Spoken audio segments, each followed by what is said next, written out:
Hello there everyone and welcome back.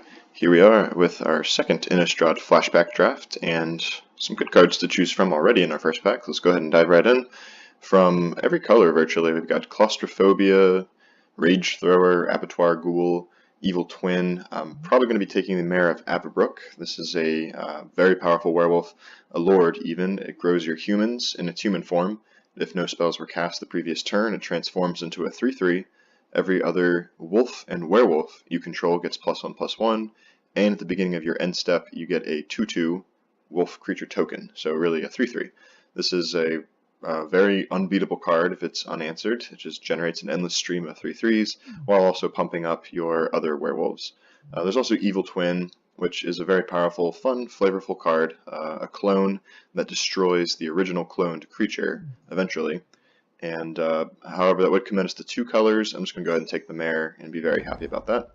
Let's go ahead and try to draft as many werewolves and wolves as we can, but also being open to maybe a green-white strategy, werewolves typically being in green-red. I really much like a human deck just as much, so green-white with like travel preparations, that sort of thing. So we do already have a decision to make. There's Geistcatcher's Rig, which is neither human nor wolf, but a nice little removal on a stick, a 4/5 that essentially kills a spirit token, or if you're lucky, a very powerful flyer, like a Voiceless Spirit or Murder of Crows or one of the other spirits that's going to kill you. There's also Mausoleum Guard, which is a very powerful human. 2/2, when it dies, it creates a couple of 1/1 spirits, so endless stream of blockers, or if you have some spirit or sacrifice synergies, even better. And the one werewolf, the Grizzled Outcasts, 4/4 that transforms into a 7/7. Pretty unimpressive, but it would be nice to stick to one color. However, I think we could actually also take the Geistcatcher's Rig and stick to one color. I'm just going to take the Mausoleum Guard. If we can go green-white with a couple of green werewolves in there, that's fine. Mare pumping up wolf creatures as well means something like a Kessig Wolf would not be a bad choice right now. However, I think green-white's stronger than green-red. The strength of the removal and travel preparations being the big draws. Red does have some appeal to it as well, things like Pitchburn Devils, better creatures generally, and more reach later in the game. However, green-white would be a fun little thing to try. So if we are to follow that vein, we have Unruly Mob, which is a human that gets bigger whenever our creatures die. We have Festerhide Boar, which is a 3/3 trampler that if a creature died prior to casting it, it's a 5/5 trampler, very powerful, and a Silverchase Fox. 2 mana 2/2 that has some added utility to destroy an enchantment, whether it's like a Claustrophobia or a Curse. And then there's red with Pitchburn Devils. I think I like taking the boar. I think it's better than the mob, and it is green to follow up our mare. And it's pretty easy to get this as a 5/5 flyer, especially if you're attacking your opponent repeatedly with smaller creatures. They're going to get traded off, they're going to get subjected to removal, something that's going to cause them to die, and then you get a 5/5 trampler, which again, very difficult to deal with in this format. We're not really getting the aggressive green-white creatures, the uncommons especially, things like Hamlet Captain, and some others that will hopefully come up, but we are seeing some other interesting draws. The One-Eyed Scarecrow, it's a nice little way to blunt your opponent's aerial creatures, whether they're spirit tokens or vampire interlopers, things like that. It can buy you a lot of time. There's also Thraben Sentry, where if it dies, it transforms into a 5/4 trampler, and being a human, that's got some appeal. I think we can probably take that over like a Moon Mist or the Scarecrow. We're trying to draft creatures, and we're trying to attack our opponent mostly, so Scarecrow is nice, but not really what we're looking for at this time. There's the Boneyard Worm. If you're losing creatures, it's going to be decent later in the game, and not a terrible top deck, which most 2-drops you're not all that happy to see, but this can generally be a 5/5 or greater if you draw it sufficiently late in the game. Also Creepy Doll, 5 mana 1/1 indestructible. Whenever it deals combat damage to a creature, you flip a coin. If you win, you destroy the creature that it dealt damage to. So this is really more of a defensive thing. Your opponent doesn't really care about taking the 1 damage every turn. They might, however, hesitate to attack into a indestructible 50% of the time Ambush Viper. I like the Blazing Torch, however. It's a nice way to enable Morbid on our turn to play the Festerhide board, and it's just a nice little bit of reach as well, which typically green-white doesn't have. And this is a promising sign. The Ulvenwald Mystics is, I think, better than the Lantern Spirit, so being the best card here, still present and in our primary color, hopefully, we really want to stick to the Mare of Averbrook if we can. It's a 3/3 that transforms into a 5/5 that can regenerate for a single green mana. Definitely going to take that. Seeing all this blue go by, maybe that's an indication we should keep that in mind. We're not married to our Mausoleum Guard, Thraben Sentry, and here's an Abattoir Ghoul. It's unfortunate all the best cards seem to be 4-drops, because we already have a glut of those, but I don't think we want to jump ship into black just yet. It does go nicely. Those are typically the morbid colors, the ones that are most easily able to not only kill your opponent's creatures, but also benefit from it, by way of like Festerhide Boar and Hollowhenge Scavenger, other green morbid creatures. Do we want to take the Ghoul, forsaking our Mausoleum Guard and Thraben Sentry, take a Boneyard Worm to stay in green? I'm going to wait just a little bit longer. We're going to keep taking green for now, just because we have some synergy already. Green-white being the human deck, Mare of Averbrook is great in that deck. However, if the white cards just aren't coming, then we're going to have no choice really but to switch into green-black or green-blue maybe, the way it looks. There's a Caravan Vigil, just a way to fix your mana. However, morbidly, you can actually ramp yourself. Not terrible, but not a huge draw. And an Inquisitor's Flail. Essentially, it just deals the combat damage dealt to and dealt by the equipped creature. We already have a Thraben Sentry. I'm just going to take the Caravan Vigil. Again, it's in green. We're not really getting a strong indication that white's open, so I'm going to go ahead and actually just kind of take these out. Maybe red is, with the Pitchburn Devil still being here, and Crossway Vampire. That was our initial plan, was to go green-red werewolves. I think we've only passed on like the one werewolf, maybe two now, a Village Ironsmith I think, and some Grizzled Outcasts. Those are on the weaker side anyway, so not really missing out on them. Pitchburn Devils though, there is a Victim of Night, which would be great to go with the black had we taken the Abattoir Ghoul. I'm just going to take the Devils though, and we're going to try to draft an aggressive red-green deck, I think. Moonmist transforms all of your humans and prevents combat damage that would be dealt by creatures other than werewolves and wolves. So if we had gotten the Kessig Wolf and all that, that would be pretty nice. I'm just going to take the Trader's Blood. I think Moonmist is very replaceable, whereas Trader's Bloods sometimes aren't. There's the Kessig Wolf. He actually came back, I think. This is the pack that had him. Let's go ahead and take that. I think we're going in on the red-green wolf now strategy. Let's go ahead and take this Ghost Quarter and an Ancient Grudge even. Depicts a wolf, not really a main deckable card necessarily, but if our opponent's playing some Juggernauts and Geist Catcher's Rigs and troublesome equipment, this can be a nice way to deal with it. And here we go. There's the Geist Catcher's Rig we were just mentioning, but also a Gatstaff Shepherd.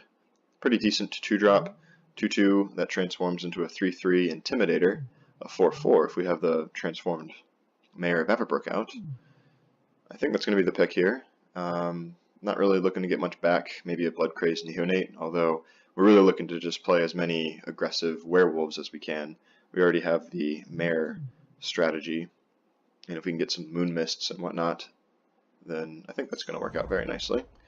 Not a very impressive curse. Your opponent's creatures must attack every turn if able. I guess if you're incredibly aggressive, it can be worth a slot in your deck, but probably not. It doesn't really do a whole lot on itself, aside from make it difficult for your opponent to block the turn after they play a creature. So I think we might just take the Henweir Watchkeep. Again, this is not the most impressive aggressive threat either, as it's a 1/5 defender. That is until your opponent stumbles or you pass your turn and it transforms into a 5/5. That must attack every turn if able, so essentially it turns into a Juggernaut. I think with the Werewolf strategy, however, this is going to be the better pick for us. With Moon Mist, we can transform it on demand. So I think it wins out over the Juggernaut in that case. Normally I don't think it would, but if we're going to go all in, and just from a flavorful perspective, let's try and get as many werewolves as we can. There's Ranger's Guile to protect them, but there's also Spider Spawning, and we're probably never going to see this card again. It's a very highly desirable card. It spawned an entire archetype all on its own, so I think we're going to take it. We can actually make use of it, in a very creature-heavy deck. That's not its most abusable, what do you want to call it, engine or frame to construct around, but just having a lot of creatures that die naturally end up in the graveyard. It's nice to turn them into spiders for that last little bit of damage and some defense as well, and we can maybe flash it back. It's just a single black mana. We already have the Caravan Vigil, so we can maybe get 2 uses out of it. But generally this is going to go in a deck with, we saw those Memories, Journeys, Dream Twists, Gnaw to the Bone. You just endlessly mill yourself, put all of your creatures in the grave, and then watch as they are reanimated as spider tokens, and you're gaining infinite life and essentially an unbeatable loop given enough time. So very fun, very powerful strategy. We won't be doing that necessarily. There is a Moldgraph Monstrosity here, an 8/8 for 7. It has Trample, and when it dies, it's exiled, and you get 2 random creatures from grave back to battlefield. That's quite powerful, but also quite expensive. We're looking to be more aggressive, I think. So the Boar, the Wolf, happy to get either of those back. We're just going to take another Gatstaff Shepherd, however. And there's another Werewolf strategy card, synergy card that we might be taking. Full Moon's Rise. 2 mana for an enchantment that pumps up all of your werewolves. They get +1/+0 and have trample. That is nice because even when they aren't transformed, they're still werewolves. So getting that extra point of power and trample is very nice. And you can always sacrifice it to regenerate them all. So I think that's going to be better than the Traitorous Blood second one here. Let's go ahead and take that. Alright, there's the travel preparations. Had we stuck to our guns initially, going green-white, happily take that. There's also a Fiend Hunter. I guess we could take the travel preparations. Even with the first mode only, it's nice to be able to just disperse a few counters here and there, and maybe luck out, play a single Plains or something, and tutor it up with a Caravan Vigil. I think we're just going to play it safe, though, and take the Kessig Wolf. It's a fine card as well. Benefits from our wolf strategy, so let's go ahead and just take that. There's another werewolf, the Grizzled Outcast, also Curse of the Pierced Heart if we need some reach. If we really need some reach, we have Spidery Grasp to give one of our grounders the chance to block a flying pest or something. But we came here to play werewolves and watch as they occasionally transform. Let's go ahead and take the Outcasts here. Oh, there's the Burning Vengeance. Prey Upon and Pitchburn Devils, also quite good, and Wreath of Geists. Goes well with the Boneyard Worm. If you're milling yourself, this guy gets big, and you can basically put a Boneyard Worm on other creatures with the Wreath of Geists. I think we need some removal, however, and Prey Upon is at its best, I think, playing a green-red deck with lots of werewolves that transform into, for instance, 5/5s and 7/7s. It's easy to kill creatures without losing your own, and I think we need the removal enough to take it over the Pitchburn Devils, which are a form of removal also, but let's take the cheaper version, the Prey Upon there. We've got Grave Bramble, a nice little zombie blocker, and blocks actually most things quite nicely. 3 power, 4 toughness for a 3-drop is pretty good. Unfortunately, it doesn't attack or kill our opponent's creatures necessarily. We're just going to take Into the Maw of Hell. Hopefully, we don't have to play it, but we'll see. There's another Wolf. There's a Moon Mist. A Cliff Top Retreat. That's one way to splash the second half of travel preparations. Do we actually anticipate doing that, though? We also have the Mausoleum Guard. I think we just want to stick to werewolf strategy. There is the Moon Mist. Again, I think we can get that back pretty easily. Let's just take a Feral Ridgewolf here. And the Ranger's Guile even came back. I think this was the pack we took Full Moon's Rise out of. We can take that now. There's a Mulch, which is nice for filling your graveyard and spider spawning decks, and also just making sure you hit your land drops. But Kessig Wolf, good for tearing into the opponents. And even the last pick, Unruly Mob. So we have a strategy. I don't know how good it is necessarily. We have plenty of playable werewolves, the 2 shepherds, the mare, and the Watchkeep even, and the Woven Wall Mystics, but we could always use some more. So let's hope that we open some good ones. Quite a few. This is a very red-green heavy pack. There's Champion of the Parish, which I'll just quickly get out of the way. 1/1 human. He was very good and constructed in the humans decks. Gets bigger for every subsequent creature you play, essentially. Not what we're looking for. We've got Pitchburn Devils, Prey Upon, Dark Thicket Wolf, all happy additions we would make. There's also the Reckless Waif, perhaps the most aggressive werewolf in the format. A 1/1 that turns into a 3/2. If you play this on turn 1 on the play, it's very likely it's going to transform and unless they have like a Geist Flame, a Sensory Deprivation, or a Deadweight, it's probably going to get through for about 3d6 or even more points of damage.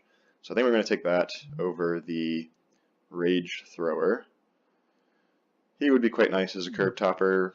Works kind of nicely with spider spawning. You just throw them away and shock your opponent every time. We came here to play werewolves, though. That's what we'll take. This guy's not a werewolf, but he's a very nice, aggressive creature that, if we have trouble transforming all of our werewolves, he at least makes them somewhat into threats. There's the Morcrit Banshee, Claustrophobia, Runic Repetition, Victim of Night, all very good. But we're going to take the Hamlet Captain and hope to get back the Villagers. They're not that high pick priority, I don't think, so there's a small chance we get them back. Take the Captain here. Ooh, alright. Another Reckless Waif, a Scourge-Dag Cultist, Ambush Viper, Traveler's Amulet, even Nightbird's Clutches. We could take all of those. Rolling Tembler is kind of what we don't want to see our opponents playing against us. We'll just take another Waif. This is a third Waif. Alright, yeah. Where there's a will, there's a Waif, I suppose. Better than a Blood Crazed Neonate. I don't really need that Moon Mist just yet. It would be nice to have that soon. But, yeah, definitely the third Waif, I think, is going to be the choice. Demon Male Hauberk, Mind Shrieker, quite fun cards, but yeah, let's take the Waif. And another werewolf in Uvenwald Mystics. I saw the Blasphemous Act. Your opponent's not going to expect you to play that in an aggro deck, so it's kind of nice when you can kind of just sandbag, and especially with werewolves, you just play 1 or 2 out and pass, let them transform. You've got some threats your opponent's kind of forced to add to the board. That's when you hit them with the act and then play all the other creatures that you've been holding on to. However, we need some 4s, we need some werewolves. Let's go ahead and take these Mystics. Okay, Falkenrath Noble, very powerful black card, not what we're looking for. Make-A-Wish is a decent way to get some of our werewolves back. Our deck is very heavily creature concentrated. There's also Fear of the Bitten. If you're going kind of all in on one of these werewolves, or at least protect your Mare of Aberbrook from like a Deadweight, then this is a decent way to do that. However, it is very easy to get 2 for 1, especially in format with like Silent Departures and other bounce effects, Grasp of Phantoms, and good removal, Rebuke, Smite the Monstrous. I think we're just going to take the Make-A-Wish. That could be the one source of card advantage that we have, I suppose. It's not going to be that impressive, but you never know. Crossway Vampire, nice little way to get through some added damage. It's kind of the half of a Nightbird's Clutches, actually more like a quarter, I guess, because you can flash that back. There's also Harvest Pyre to exile or dead werewolves and maybe kill something, and a Tormented Pariah, just a 3/2 that turns into a 6/4. That is a werewolf, but it's not a very impressive one. I think we might just take the Harvest Pyre. We have a Traitorous Blood, which is also a good way to remove blockers and force through some damage. Harvest Pyre lets us throw away some creatures early and then maybe kill one of our opponent's creatures. Oh, there's another one, but that's okay. There's another Full Moon's Rise. There's also a Village Ironsmith. We have enough creatures at this point, especially enough 1s and 2-drops. We don't really need the Ironsmith. Another Harvest Pyre. I think I might just take a second Full Moon's Rise. We have enough werewolves that it might just be good enough to play 2. I'm not sure, but I'll take it just in case. And wow, all the 3 best cards, I would say, that we were looking at. Well, maybe that's not true. This was also the pack with like a Dark Thicket Wolf. I really like that card a lot. One of the better green 2-drops, I think, outside of the werewolf strategies. There's another Pitchburn Devils, the Rage Thrower, and another Prey Upon. We may just have to take the Prey Upon, sadly. Hate passing on the Devils and a Rage Thrower. Probably not playing into them all. Let's just take the removal spell, be safe. Naturalize to deal with our opponent's Burning Vengeances and things like that. Rolling Tembler and Nightbird's Clutches. I think we got to take the Clutches here. Yeah, we got to get these wolves through somehow. Rolling Tembler is a nice sideboard card. Let's just take the Clutches though. There's a Scourge and the Moon Mist came back. We don't really need another 5-drop, especially one that doesn't have synergy with what we have. Just take the Moon Mist, I suppose. Kinder Catch, Curse of the Pierced Heart for some reach, and a Mountain. Alright, so we have to make some cuts. This could easily be a 16-land deck, so we only need to make like 5 cuts in that case. Let's go ahead and see what our curve might look like. Let's sort these by creatures first. Don't really need the Boneyard Worm, I don't think. Probably don't need the 4 wolves here, the Ridge Wolf and the triple Kessig, but we'll see.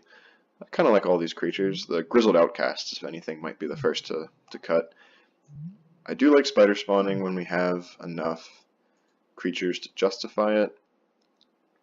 It's really only good when they're all dying, however. We might be able to leave this in the sideboard until we come up against like a green-white spirits deck. That's when spider spawning is very strong, I think. It's very hard for them to get through an army of 1/2 Reachers. We have Moon Mist and double Full Moon's Rise. We have double Prey Upon, Ranger's Guile, and Caravan Vigil. I think some number of spells will be cut. Our creatures are okay. We may not actually need the Trader's Blood necessarily, not to start with at least. And yeah, let's come back down here. I think we have enough werewolves to justify the double Full Moon and the Moon Mist. We have virtually everything as a wolf or a werewolf, except for the Hamlet Captain and the Boar and the doubles. So that's 14 creatures that are wolf or werewolf. That works nicely for Moon Mist. Full Moon's Rise only benefits from true werewolves, but it is very nice for them. I think we can get away with just one, however. Maybe just 2 more cuts. I like Ranger's Guile when we're risking ourselves with like Prey Upon and not falling to like a Victim of Night or something. Or Victim of Night doesn't hit werewolves, but something else like a Deadweight even. Protect our Mare of Averbrook. Caravan Vigil is nice to find that swamp for the spider spawning. That's a little unnecessary and a little too cute. Let's actually see what that would look like. We're going to go as aggressive as we can, minus the Trader's Blood. I don't think we need the Harvest Pyre just yet either. So it seems pretty evenly split between green and red. We want to make sure that we have the turn 1 Mountain for a Reckless Waif, but definitely need heavy green for the Shepherds and the Mare and the double green cards later. So let's see if it's 8 and 8. This is 7 red and 9 green. Let's just try 8 and 8. I think that's going to be sufficient. And yeah, that's it. Our red-green aggro werewolf deck. Let's see how it performs. Hopefully better than vampires. Stay tuned for match 1, coming right up. The play, that's a good sign. We're just looking for the turn 1 Reckless Waif, and that will do it. Alright, let's see if our opponent can beat it. We've got turn 1 Waif, hopefully transforms and is not killed. We've got Prey Upon, Nightbird, and even some Pitchburn Devils to top things off. But this is about as good a start as we can hope for. If we can go turn 2 Mare of Averbrook, that would be the best. Hopefully our opponent doesn't have the Deadweight. Doesn't seem like they do. And this shouldn't be able to be killed by a Victim of Night, so I think we are hopefully going to get through some damage here with the Predator here. Our opponent could have like a Walking Corpse or something, just a 2/2 for 2 that can block this thing. That'd be unfortunate. A Vampire Interloper, however, no such luck, cannot block. That's just fine. And this is shaping up to be quite nice, actually. We missed out on a 2-drop, sadly. If we had like a Gatstaff Shepherd to swing with here, that'd be even better. But here we have the Watch Keep. If that ever transforms, we've got a very safe target to use Prey Upon with, kill our opponent's blocker, and then hit them for 5 damage, plus the 3 from the Waif. We shall see, however, what can our opponent do to stand against such power. They might have like a Rebuke, or a Village Bellringer, or Midnight Haunting, or something like that. If they just pass and don't play anything, I'll have to suspect any number of those. That can be difficult to deal with. We'll see. Okay. Spare from Evil, just to keep our 1/5 from transforming into a 5/5. I like that. So gain protection from all non-human creatures till end of turn. That's not really anything to worry about just yet. Let's go ahead and hit for another 3. Yeah, our opponent would be taking 8 damage this turn if they had nothing else. And we have the Nightbird's Clutches as well. So I'm going to go ahead and play out the Wolf, and we could deal with this Interloper. No need, though. Our opponent is trying their best to keep us from transforming, which is good. That means they're going to be pressured into playing cards suboptimally, I think. And this is just fine. The Chapelgeist, we can't Prey Upon it and kill it, but we can Nightbird's Clutches and hit our opponent for 6. And again, if they ever stumble a turn, that's where Handward Watchkeep is at its best. Just going to transform and make quick work of them. So yeah, I think we came here to attack. So let's go ahead and turn that offline. It would probably trade with the Merciless Predator. It wouldn't block the first striking Kessig Wolf, of course. But yeah, let's just go ahead and hit them for 6, down to 5. And they know about the Nightbird's clutches, so they got to do something here. 2 other blockers are going to be out of commission for a turn. They need to gain some life. They need to wipe the board. Something. Curse of Death's Hold is a pretty good one. That's brutal. We can beat it, but man, that's a strong card here. They're just going to keep chipping away at us. It means our other Kessig Wolf is effectively useless. That's okay. Kind of just want to play the Pitchburn Devils. They're only going to be a 2/2, but that should be good enough. We can actually set up the kill next turn. We can hit them for 4 after making it so that with the Nightbird's clutches they can't block. And then the Pitchburn Devils, we can just sacrifice them to a Prey Upon, essentially, and get that last bit of damage in. If they have 2 spells to cast in one turn, that's nasty. It's going to transform our Predator back into a 1/1. Doesn't look like they do. Alright, so I think we have them here. Let's just go ahead and say, you 2 cannot block.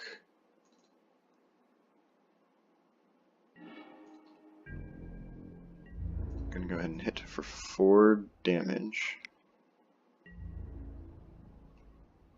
And then Prey Upon to finish things off. That's, yeah, they can't have, like, Moment of Heroism to gain a bunch of life here. I don't think there's anything in just 1 white, so we might as well kill something while we're at it. Let's go ahead and kill this Vampire Interloper.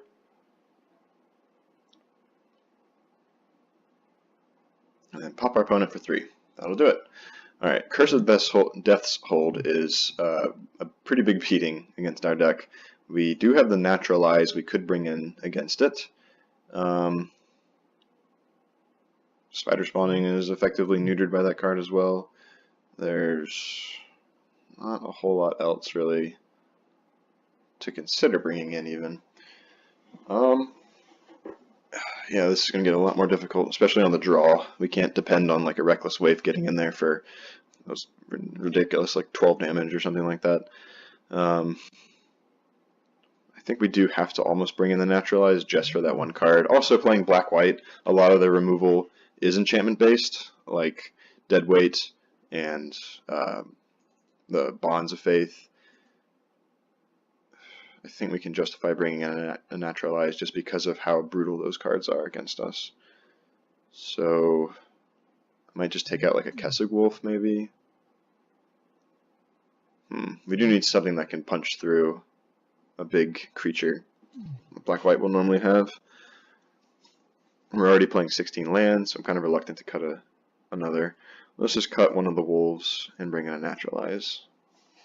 Actually, I probably should cut a Reckless Wave on the draw, but I like the possibility, again, of our opponent stumbling and then falling prey to it. Let's just keep this. We've got the Naturalize and a Prey Upon for later. Our opponent's deck doesn't seem all that fast.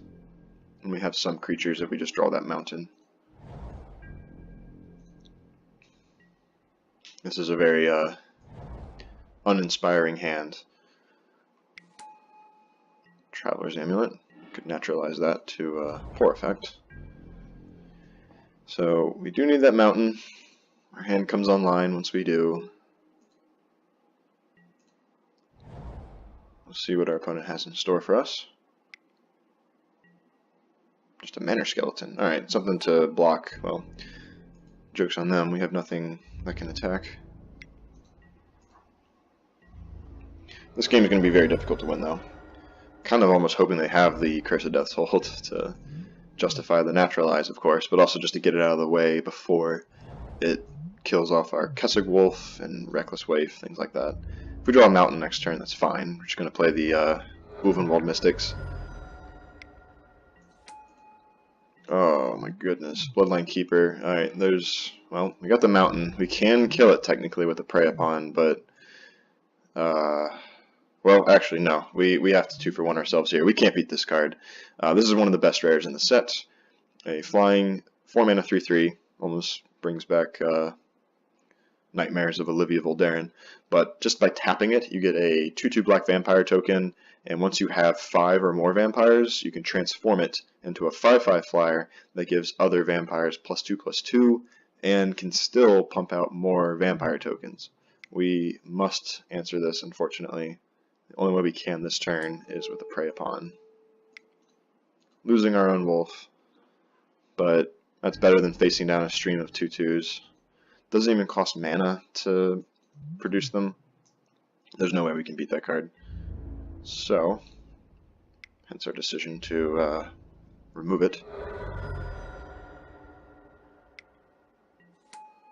Brainweevil causing us to discard like a Reckless Wife and a Nightbird's Clutches, that seems fine. So they're probably not going to play a 5th land here, which means they may just have the Curse of Death's Hold, and they're waiting for that 5th land to play it. That's good news for us, I think, because if they do, and we draw a land next turn, we could even play a Ridgewolf and naturalize it. If we don't find anything, we could just wait until their turn to transform the Wovenwall Mystics, and then naturalize on their turn. But this is all a moot point. They just had the 4/3. So we could kill that by way of Moon Misting. It would transform us into a 5/5. We don't even care about the fact that combat damage is not preventable or all that good stuff. We could just wait as well to get this to transform, and we'll still have the mana to regenerate it. And we always have Moon Mist as an instant. I think we may just do that. We could play out the Ridgewolf just to get it into play. It does trample over the Manor Skeleton nicely. This is a pretty critical decision. We could just attack into the patrol, assuming they might block. I don't know that they will. They might want to trade it off, but with all this open mana, they might suspect something. And still, they have 3 cards in hand. It wouldn't be terribly difficult for them to transform back. Let's just play out the Ridgewolf. I hate not being able to take advantage of all of our mana here, with like Moon Misting and naturalizing something, transforming, I don't know. But that's fine. We just want to get another creature into play, kind of goad them into casting their Curse of Death's Hold so we can get rid of it finally. And the Moon Mist does help the Ridgewolf as well. We can use 2 mana to pump it to a 3/2, and then prevent all damage dealt to it, combat damage.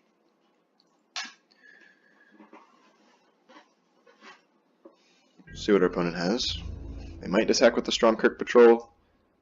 I'm actually surprised if they don't, but that's okay. We can definitely still beat it.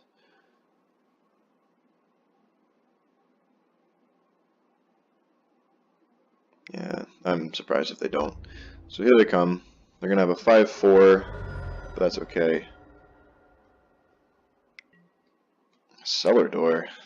Opponent just wanted ways to chance into some chump blockers, it looks like, and to have ways of keeping us from transforming. That makes sense too.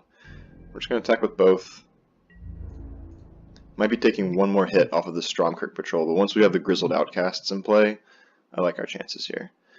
They don't have enough mana to use the Cellar Door and regenerate, so that's a pivotal decision for our opponent. But they're probably just going to use the door. They're not even like risking that much damage here.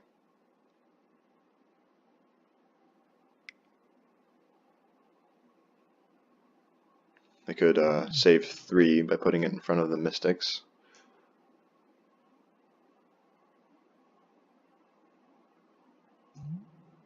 Honestly, they're probably better off just targeting us, unless they have flashback spells. We probably have a greater density of creatures in our deck. Nope, targeting themselves. And they hit. That's unfortunate. Alright, we might actually end up using the Moon Mist here, I don't know. I think we start with this.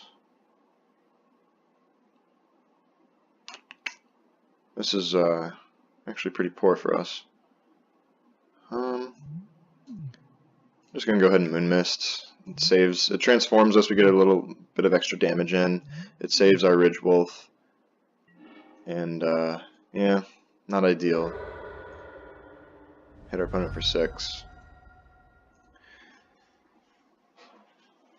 Now we don't have to worry, however, about passing to transform these guys.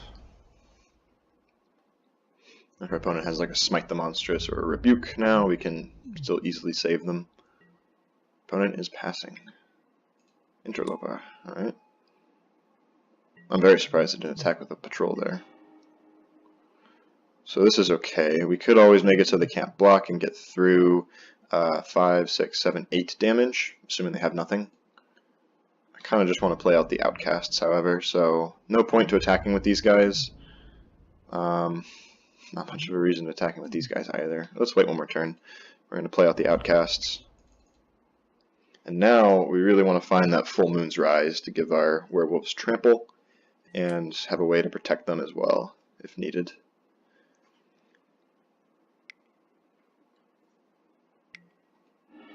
Alright, this time they just hit a swamp. They have 2 cards in hand. We might end up needing to naturalize the cellar door. It's a little annoying. It's a good way of managing the Ridge Wolf. But if they pass this turn, we can naturalize the cellar door and then flashback Nightbird's Clutches if they miss, and we'll be able to get through a decent chunk of damage actually. If they're going to let these guys transform into a 7/7, yes please. Alright, Full Moon's Rise would be a terrific top deck here. Reckless Wife not so much. So let's start by naturalizing the cellar door. We might as well get rid of it. They didn't even attack with the interloper.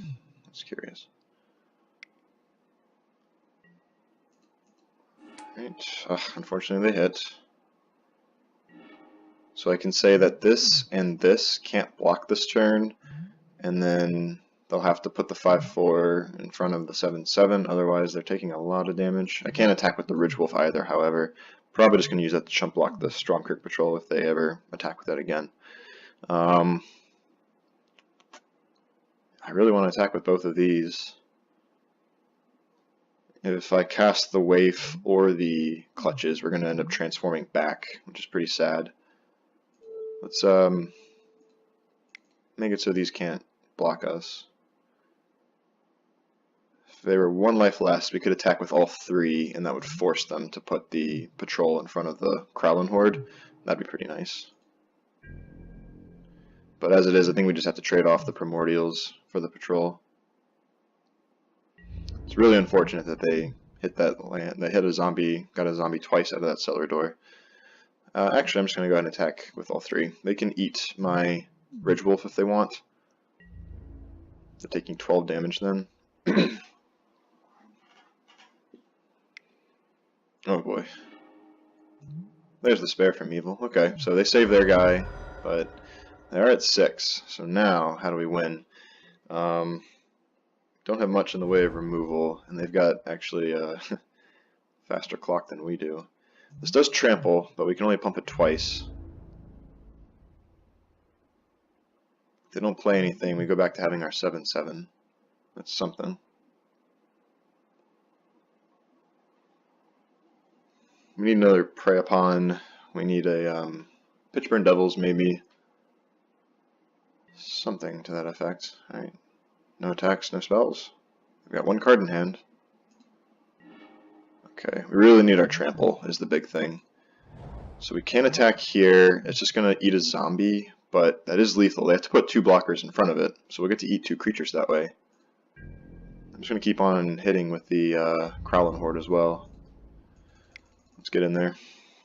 I don't know why the Vampire Interloper is not attacking. We should be at 9 life by now. Alright, if this goes through, they're just dead. This thing... Oh, sorry, they're at 1 life. Never mind. They put the Manor Skeleton. Yeah, okay. They'll be at 1 life if this goes through. Let's get as much damage through as we can.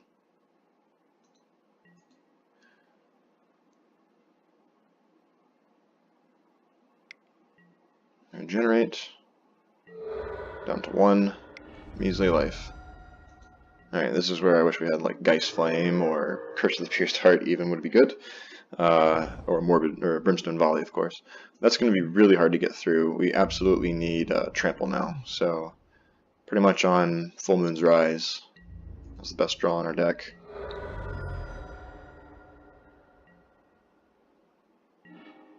Prey Upon. Oh, man, they can still, with that island, they can still create spirit tokens to block with, sadly.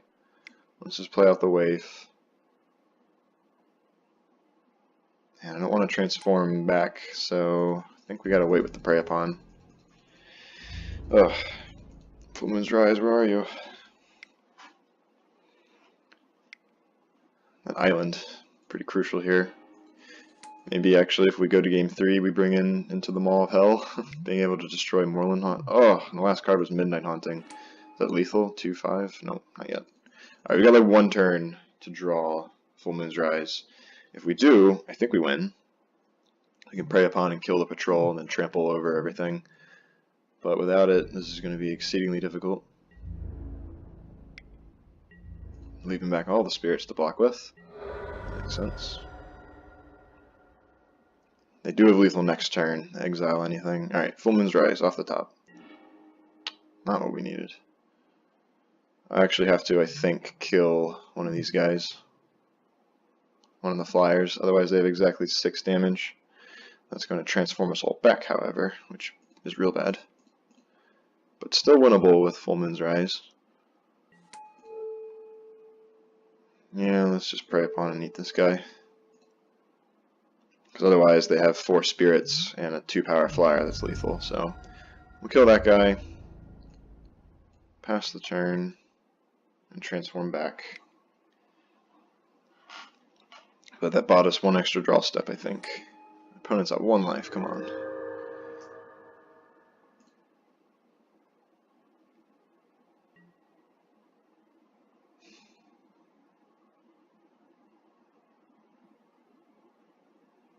Full Moon's Rise is, I think, the only way of putting through that last point of damage.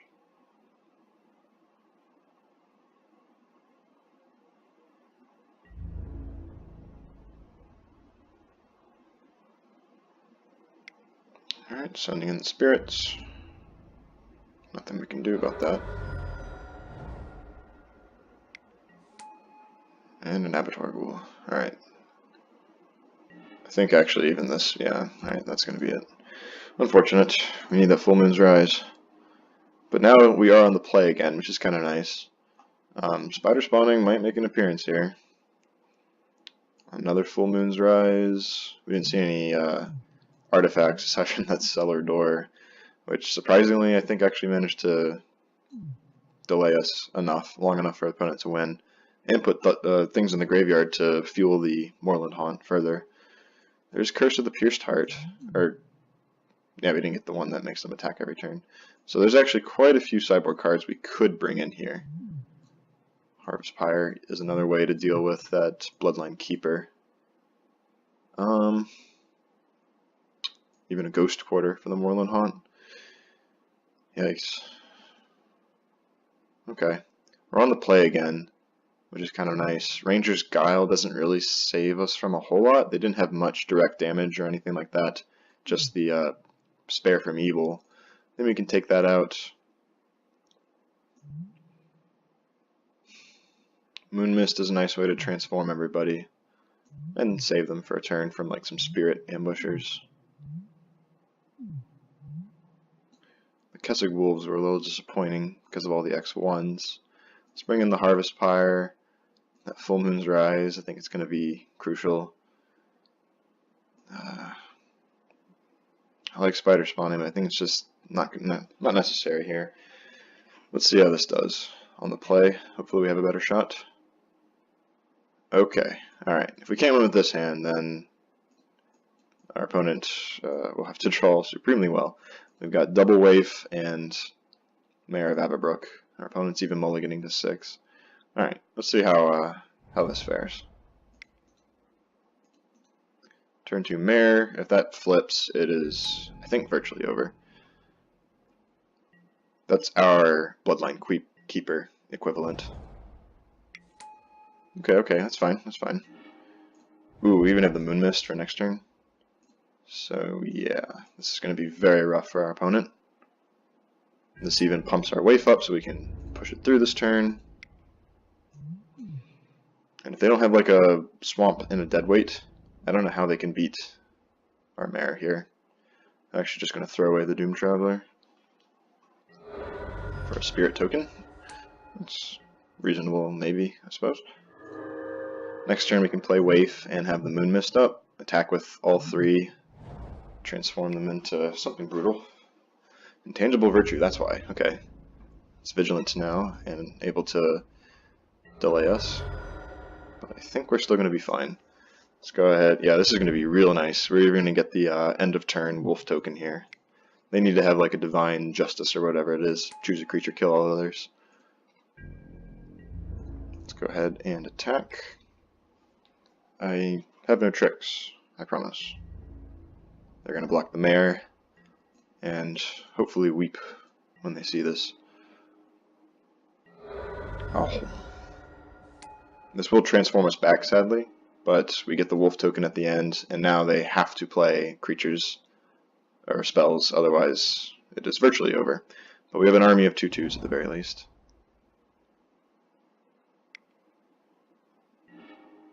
Oh, alright, well they lost the Mare, so... Well, this isn't such a sure thing after all, but we still have an impressive board presence here. Man. Perhaps I was a bit too ambitious with the Moon Misting on our turn then, knowing that they would transform back. But let's see. They have to play a card every turn for the rest of the game, pretty much. Or they are in very big trouble. Okay, well, looks like they had nothing this turn, so that will do it. If we even had the Full Moon's Rise for next turn, that would be nice if they had the Divine Justice somehow. Even with like a Curse of Death's Hold, we would still have a shot here. But yeah, on to match 2. Stay tuned, everybody. Again, everyone, here we are in match 2 on the draw. And we have a not particularly aggressive hand. I think we can keep it though. Got the Kessig Wolf at the very least and a Full Moon's Rise. We'll be able to get through some damage hopefully with the Nightbird's Clutches. Alright, I'm going to just assume this is a spider spawning deck, but we'll see. Oh, never mind. Green-white humans perhaps. So they're probably going to have something to do on turn 2, which is unfortunate for us. Even if we had drawn like the Reckless Waif, probably wouldn't be transforming anytime soon. But that's okay. Once they run out of cards in hand, it will be a bonanza of transformation. Oh, there's the Waif. That would have been nice a turn ago, but not much we can do about it now. Depending on what they do here, if this transforms, Full Moon's Rise would be nice. If not, we can always just play the wolf out. Ooh, Naya colors. Playing the Village Bellringer now to keep us from transforming. Okay. That's just another strength of the werewolf mechanic, is that your opponent will go to great lengths to keep them in their human forms, and often use cards like flash cards on their turn, or instants like Think Twice and Geist Flames, things like that.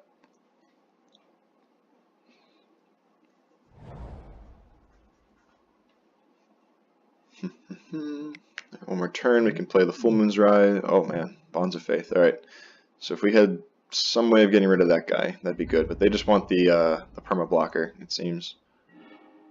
Gatstaff, alright. I think we might just play out the Shepherd and then pass, and our opponent's end step we can maybe Moon Mist, just to turn these all into 3 power dudes, and then play the Full Moon's Rise and Nightbird's Clutches them into Oblivion. At least that's the plan here.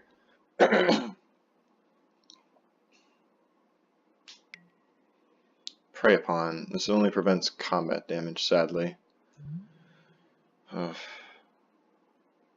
Yeah. Okay. Not much we can do about it. Losing out on that 3 damage is kind of sad, and unfortunately now they have played 2 spells, so even if we use the Moon Mist, it's not going to be worth it. And they have a 5/5 out now. Alright. Oh, Ranger's God, where were you? That would have been good last turn.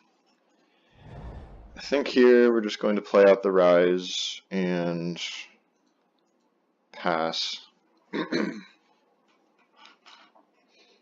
And then maybe if nothing happens next turn, we can use the Moon Mist. After that point, we have the Nightbird's Clutches. If we can transform this into a 4/3 Intimidator. Can even use the Moon Mist here as a combat trick to kill this boar. That makes it easier subsequently to use the Nightbird's Clutches. I think we'll do that. Opponent's only got 2 cards in hand, so unless they're both spells or flashbackable. So how do we want to do this? We can actually kill the 3/6 or the 5/5 if we transform and everything goes according to plan. A 4/3 and a 4/2. Can't kill both, sadly.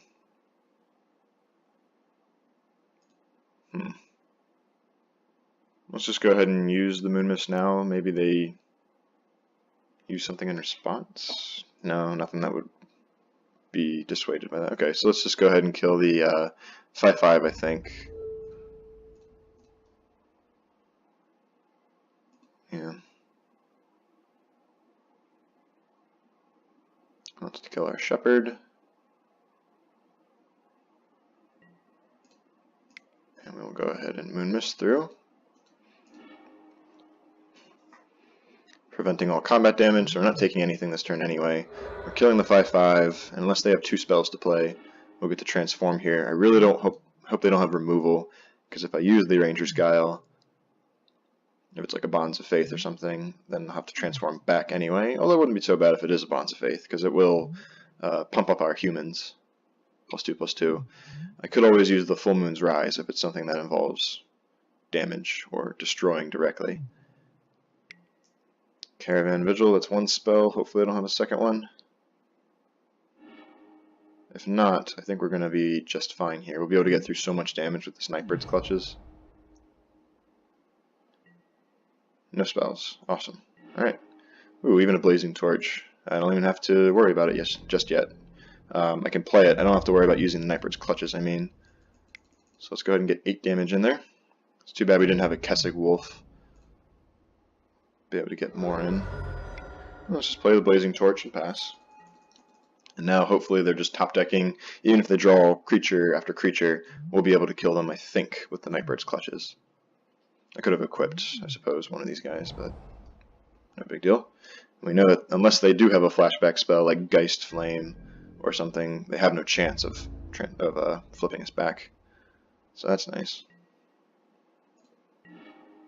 Alright, let's just Nightbird the one creature. You shall not block. Get through 8. And that means next turn, if one of our attackers gets through, we've got lethal. And just because it can, why not put this on the waif here?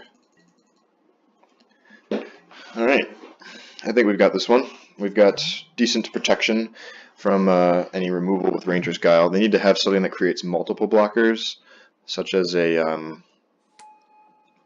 Geist Honored Monk. That'd be one of the few things that can get them through here. So they're going to equip, and then like on our turn, I guess they're going to throw a torch at our Predator. That's fine, we can Ranger's Guile it.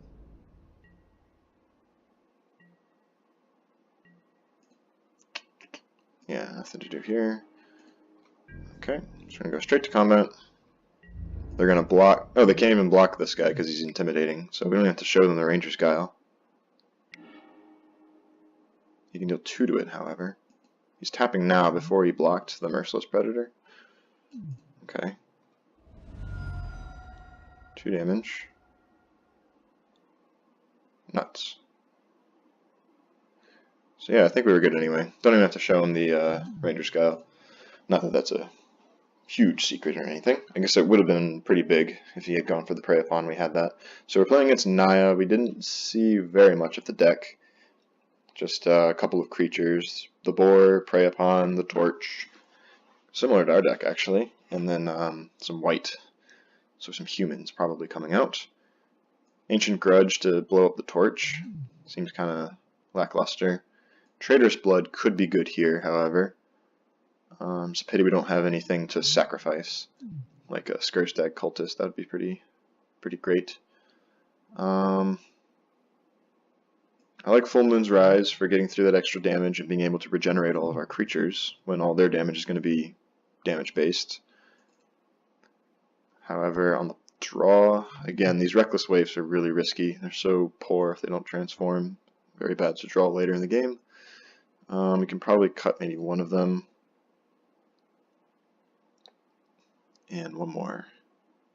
Let's say...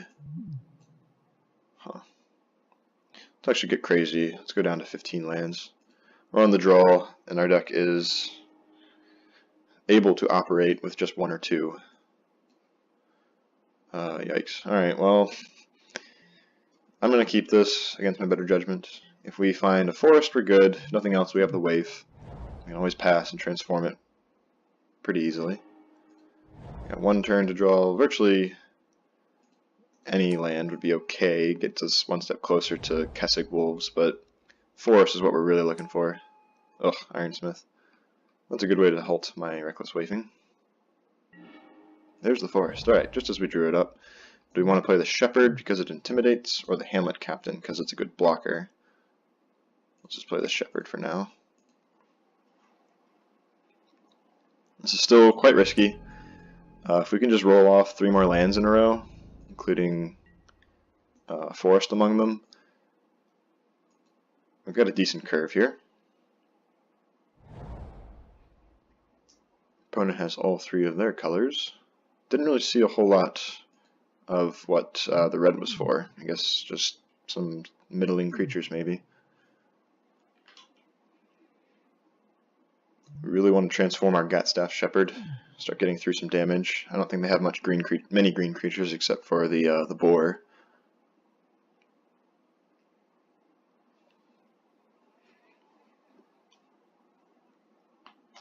Are they considering letting their own Ironsmith transform? That's pretty bad if we have a way of removing it, because then we'll get to hit them for 6.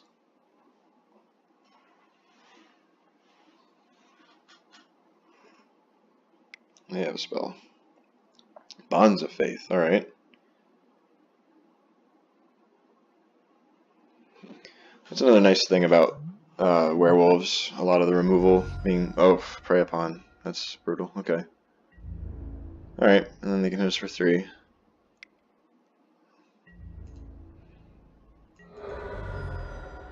Okay.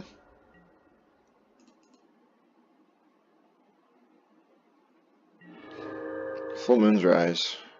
Where were you turn to go? Let's just play out the Hamlet Captain and get 1 damage through. Nice thing is that if that guy transforms, he can't attack or block. So that was really just a ploy to kill our Gatstaff Shepherd, I think. And we'll see what happens, but we actually are very much wanting this to transform right away.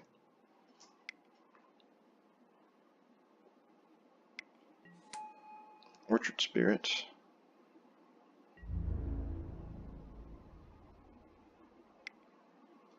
Okay.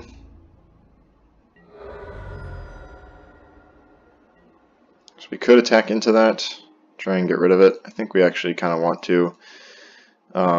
They might just let this through, in which case they're taking 5. We're keeping pace with them then. And again, if they ever stumble, they're losing a lot of damage and we're gaining some. So this is now a 3/2 Trampler. If they block it with the, if they block either with the Orchard Spirit, I think I'm actually happy with that exchange.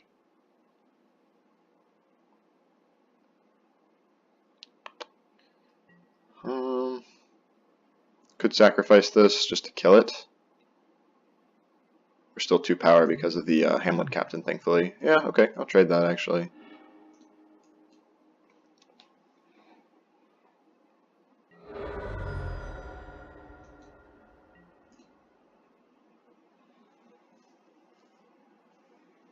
Trading a single point of damage and trample on the wave for an Orchard Spirit when we're facing down a more aggressive clock.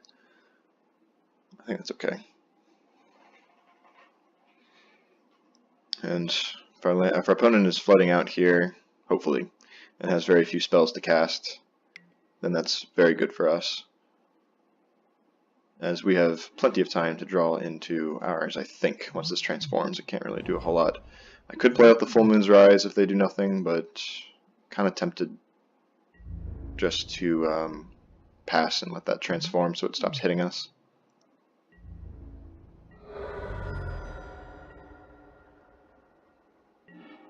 Man, that's really tough, actually. Hitting them for 4 still. If they have a flash spell, like a Midnight Haunting or that Bell Ringer again, this would be devastating if they had that, but I don't think we had much of a choice but to play aggressively. They would also be able to keep us from flipping. I'm just going to pass, honestly. If they don't have a spell, they stop dealing damage, we get an extra 2 points. I guess only 1 point really, because this was a 2/2 attacking with the Hamlet Captain. But now it's no longer human, so he's not bolstering it. Yeah, just a 1/1 Boneyard Worm.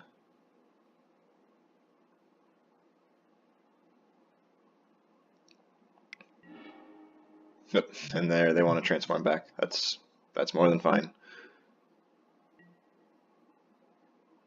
This is going to go back to being a 3/3 first striker.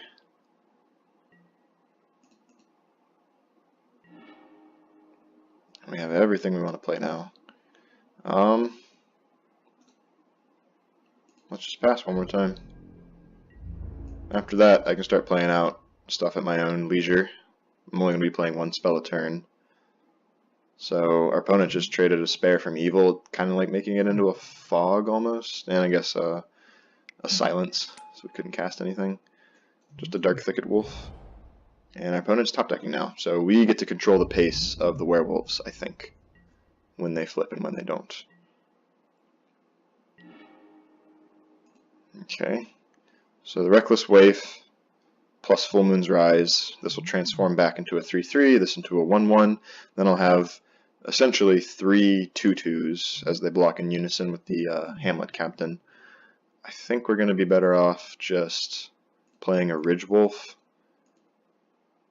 And if they want to use like the Dark Thicket Wolf just to get through 4 points of damage, we can counterattack for a bit more.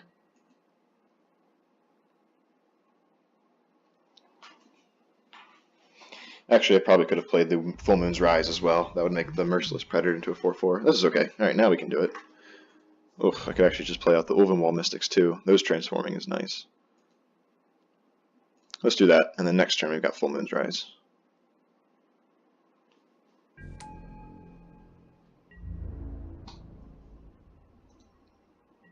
Next turn it begins. Opponent's just hitting lands now, so again, we're going to soon have a 5/5, and I think that's going to be able to close out this game. Ooh, we even have the Nightbird's Clutches. Can we kill them? Can't block, can't block. And we play Full Moon.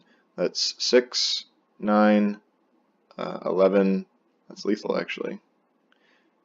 And it's not the worst if they have something to kill our creature and then everything transforms back. Let's actually, yeah, let's say you two can't block. I got 1 card in hand. Let's make them have it. It's got to be like a Rebuke or something. But yeah, this is going to be 15 damage. And even if they do have a Rebuke, we can save ourselves. We won't have lethal. Yes, we would still even have lethal. So yeah, I think we have this one. They got to have like a Midnight Haunting or a Bell Ringer, which I don't think they do. So that'll do it. Alrighty, on to match 3. Stay tuned, everybody.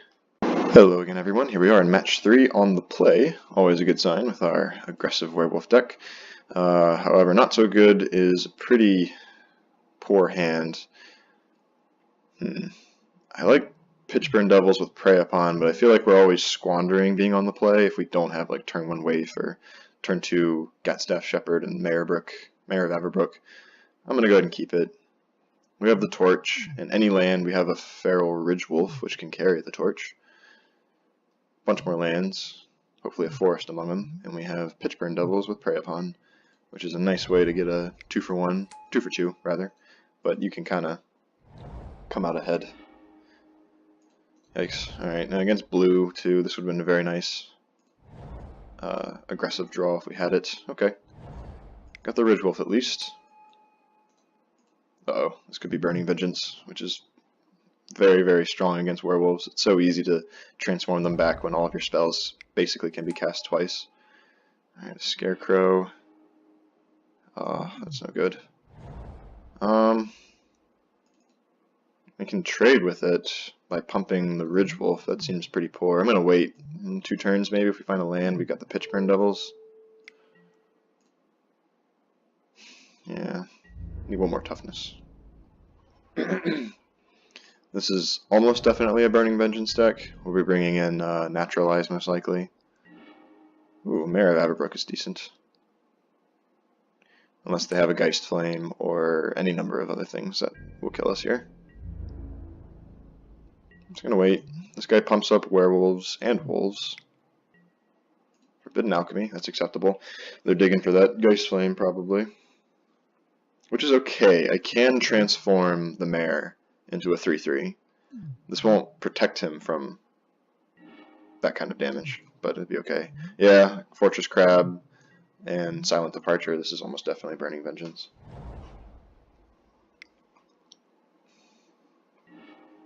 Stitched Drake. We can prey upon that easily enough.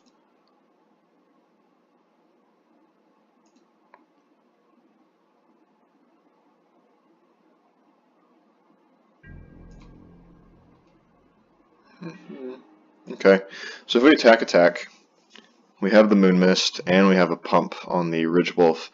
The Ridge Wolf, yeah, either way, we've got.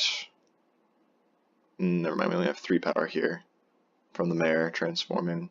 This would be a 2/3, which I can then make into a 4/3. So the dream would be if they put like the Scarecrow here and the Stitch Drake here, we'd kill them both.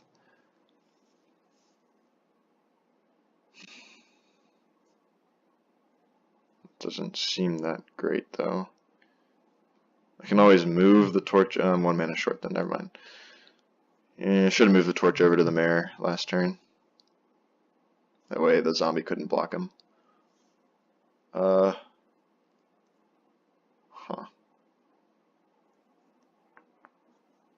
I'd really like to transform on their turn as well. That way I get to untap with the Mare. Alright, let's just play out the wolf. Perhaps they attack, and this way I can even move over the torch to the Mare.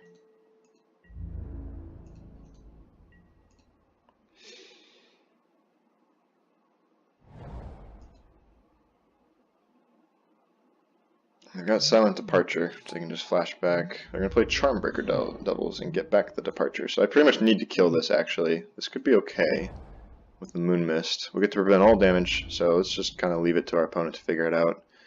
Attack with all 3. Huh.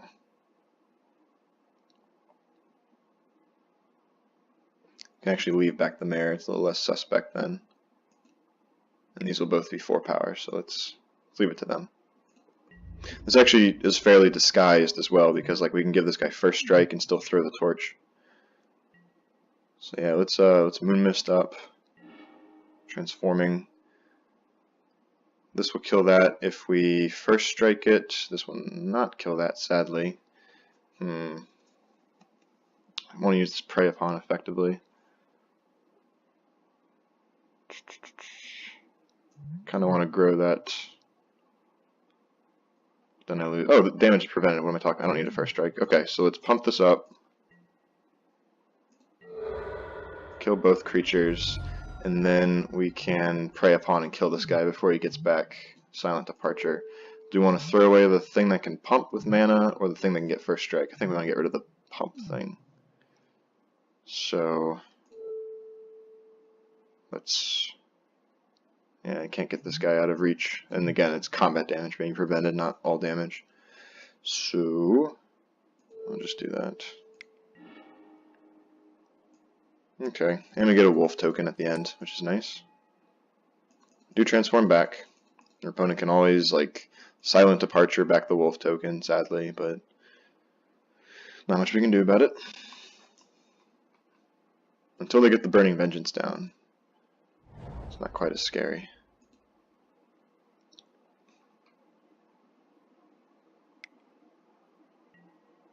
Into the Maw to kill my Mare.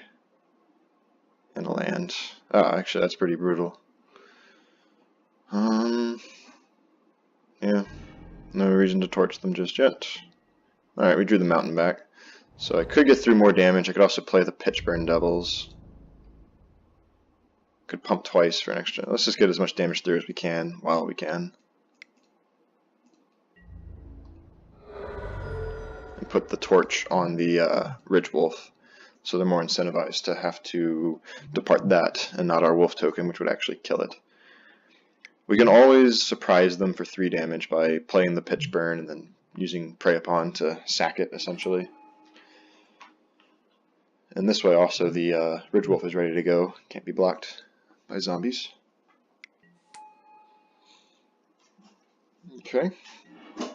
Ulvenwald Mystics. Let's just go ahead and attack with the Ridge Wolf.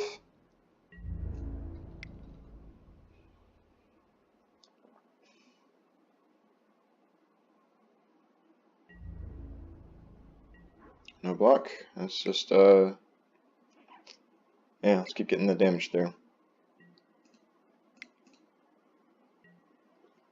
I'm just going to leave the torch where it is. I could put it on the wolf and hit our opponent, but we'll always have access to the torch, I think. Let's just get that damage through. We could have used Prey Upon also to finish off the apprentice, but it doesn't really do a whole lot, again, because of this trample. So I think they have to flash back the silent departure here, pretty much.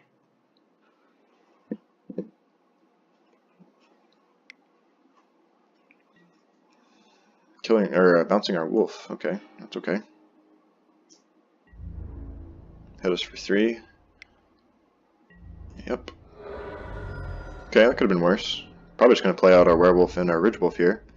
Let's go ahead and attack with the wolf. They can always upgrade this guy. Use 2 mana, turn him into a 2/2, and then trade with us. That's adequate.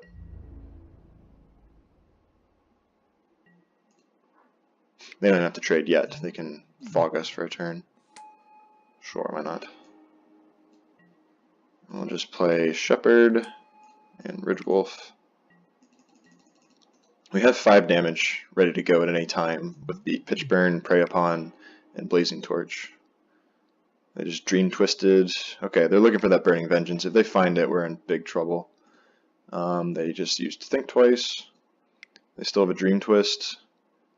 They just used Forbidden Alchemy. So their top 28 cards or so, if there's a Burning Vengeance in there, they'll be able to cast it next turn and have Dream Twist ready. So this is pretty much it. Our last chance to get through that bit of damage. We're going to have to put the torch on the Ridge Wolf, I think. Not sure just yet. All we need to do is just get through 2 damage, I think, and we'll be fine. Okay, this is good. So we can put the torch on you. Yeah, we might be able to just almost kill them that way. Torch on the Ridge Wolf. Could even use Prey Upon to kill the Homunculus. No need for that.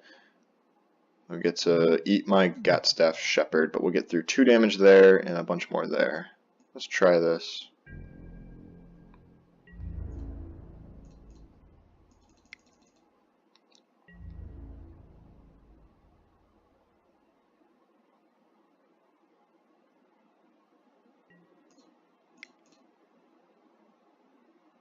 We'll be able to put them to like 4 here.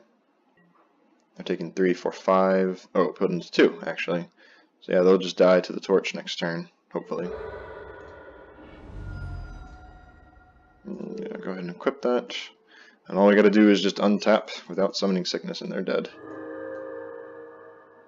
And nothing else, we can always just play the Pitch Burn, eat it with the Stitched Drake through Prey Upon, and ping them for 3. Ugh, Murder of Crows. Alright. Let's toss that torch. Alright, so we don't have to show our opponent the huge trick here. So that worked out. Alright, how do we beat... Burning Vengeance is probably our worst matchup. I think we just have to bring in Naturalize, hope to hit it before they start going off. This deck is likely going to have a Rolling Tembler. It's going to have lots of maybe like armored scobs, good blockers. So this is going to be really tough. Maybe bring in a Curse of the Pierced Heart just to deal that extra bit of damage. And a Traitorous Blood to like steal the Murder of Crows and get through some damage that way. What's really bad against them? Anything that takes too long to set up, because they can just Silent Depart it 2 turns in a row. Anything that dies to like a Geist Flame, which we didn't actually see any of, thankfully, but devastate our Reckless Waves. We're in a lot of trouble here. Let's, we're bringing in the Naturalize. Take out the Grizzled Outcasts, and probably the Moon Mist, actually. It's nice to be able to transform to get that extra bit of toughness, generally. Turn these guys into regenerators, but also Burning Vengeance doesn't deal combat damage, so it's not going to save us. Well, I think it's okay, actually. We can try and keep that. Ranger's Guile I like a little bit better. Let's cut some of these. Let's cut all of these waifs, I think. Bring in like Curse of the Pierced Heart and Spider Spawning. And maybe even another werewolf, actually. Let's bring back the foily waif. And we need to make room for flashing back Spider Spawn. Let's cut 2 lands and bring in 2 swamps. So we're still at 16 lands, 14 creatures. That's probably enough for a Spider Spawn. So many things that just die to Burning Vengeance ticks. Hope it's enough. Just need a mountain. 2 would be nice, but hopefully we can get there. Oh god. Alright, now we need like double mountain. That'd be perfect. Cast anything in our deck except, nice draw, except for the Pitchburn Devils.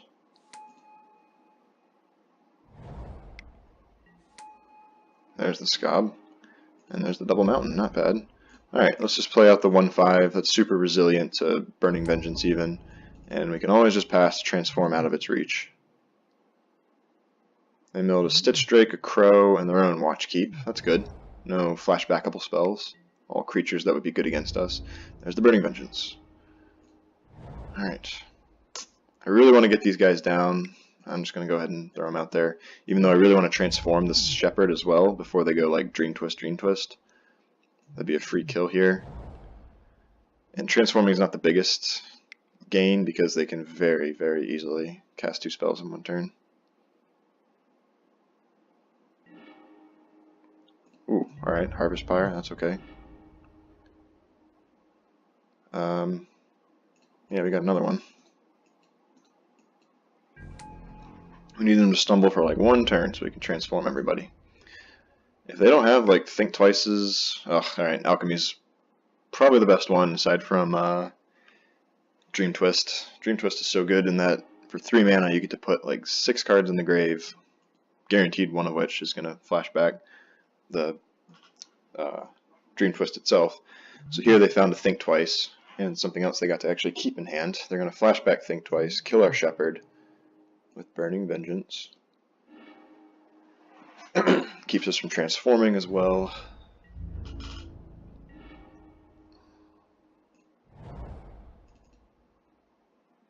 And I think I want to just pass, but again, it's so easy to just flip them back.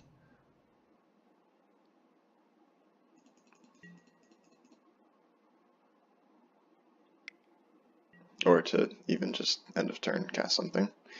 Should have considered that as well.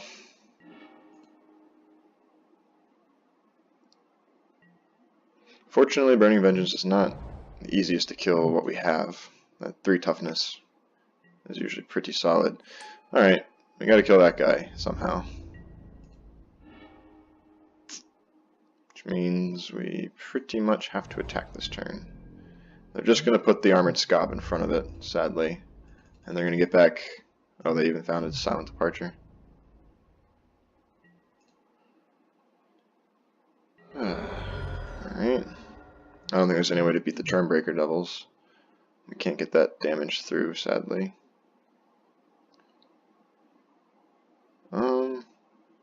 Yeah. They'll either get back Silent Departure, in which case they can just cast it twice to unsummon both our guys. This guy's going to get +8/+0, hit us for 12 or 13.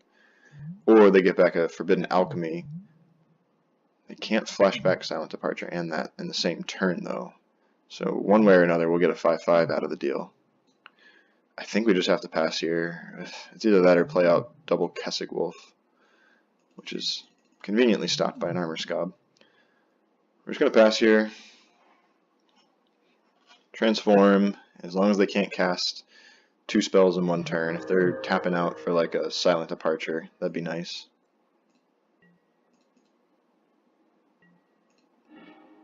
They got Silent Departure, so we lose.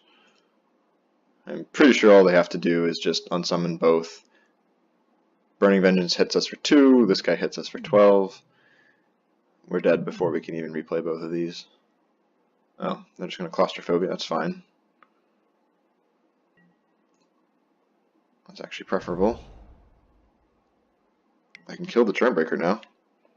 Or not, because I'll transform back, right? And this being in sorcery is not very helpful.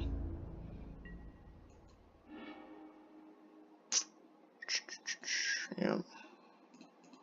And we switch back. Pretty much the nightmare situation. And now they can flashback the Forbidden Alchemies even. Yeah, let's just play out the Kessig Wolves. I don't know what we're hoping to draw. But yeah, this is a pretty convincing win for our opponent.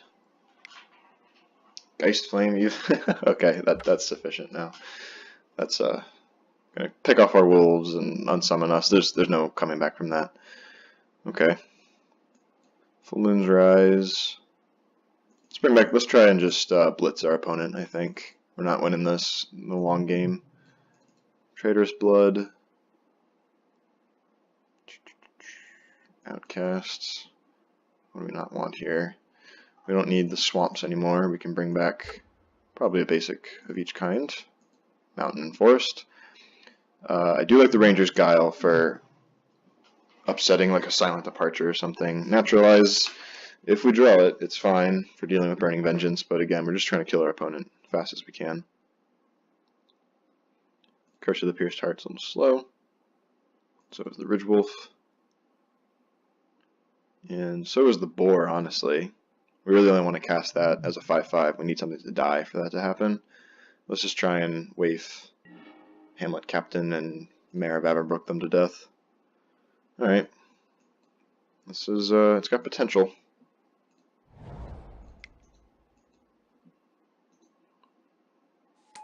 Turn 1 waif. No Geist Flame, and see what we can do.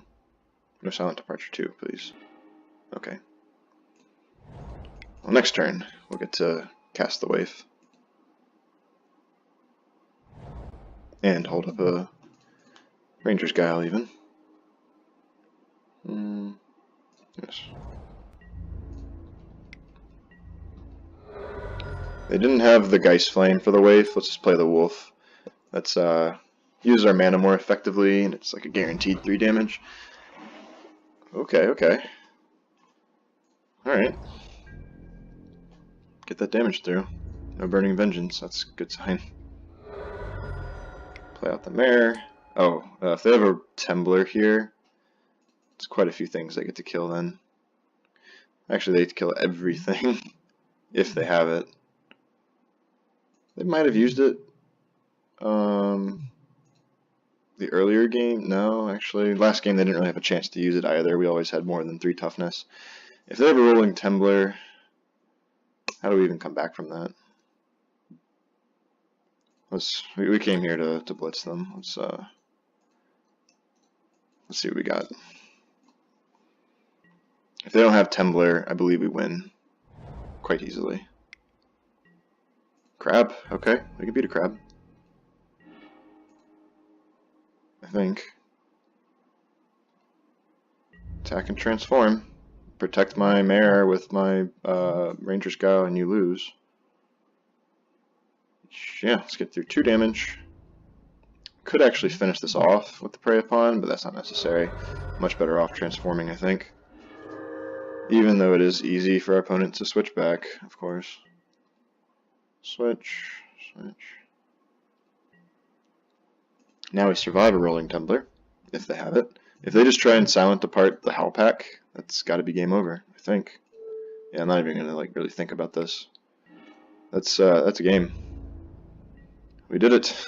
We blitzed our opponent super hard. Take 11 damage. And we even get a 3/3 wolf out of it. Bam.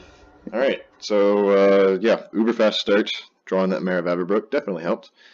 And that's going to do it. So we've managed to go 3-0 with a red-black vampire deck, a red-black werewolf deck. So hopefully next time we will get a more interactive deck, such as Spider Spawning or Burning Vengeance. Stay tuned, everybody.